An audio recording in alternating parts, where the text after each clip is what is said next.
Considering the ethical issues that may present themselves during a research project is of great importance, as these projects are dealing with real people. As the quote states, there can be all sorts of ethically important moments, so we must carefully consider them all when making our research plan. As previously mentioned, we are using secondary data to answer the research question, meaning that we aren't dealing with any ethical issues firsthand.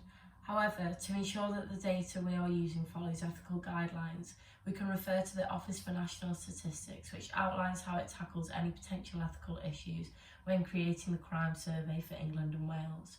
In terms of confidentiality, the website clarifies that participants' personal information will remain confidential, and any data they publish will never identify a household. Furthermore, they emphasise that they do not sell on any data and no junk mail or marketing calls will be received as a result of taking part of the studies. Participants must also be aware of the reasoning for the research in order to achieve informed consent. The website clearly lays out the reasoning for the survey, which is to produce reliable statistics for decision making. Voluntary participation is also emphasised, and participants do not have to answer all of the questions. This includes any sensitive topics.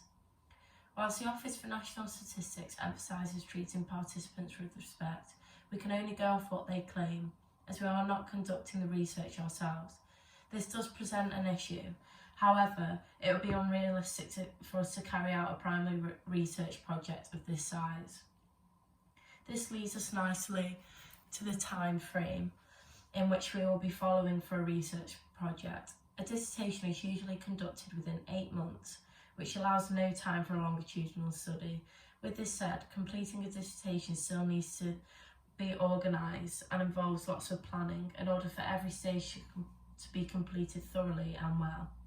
I've created a table to visualise the time frame that we will be following, splitting it up into activities and the months that these would need to be completed in order to stay on track. In our first month, we would expect to have gone through and assessed all the ethical issues that I previously spoke about. This needs to be completed first in order for the dissertation to be continued. In the same month, we'll carry out half of our literature reviews, compiling relevant work to help in the research of this area. Whilst completing the second half of this, we will plan a methodology, focusing on our data collection and analysis. When finishing this in December, we will collect all the secondary data needed, as this is a relatively short process in comparison to other tasks. The concluding parts of our dissertation will take up the most time: data analysis and writing up the report. These will be done over a 4-month period as they involve the most tweaking and focus work. All that's left will be to disseminate our findings within the final months of our plan. Now Alicia will run you through some of the critiques we have come across and talk through our concluding thoughts. Thank you.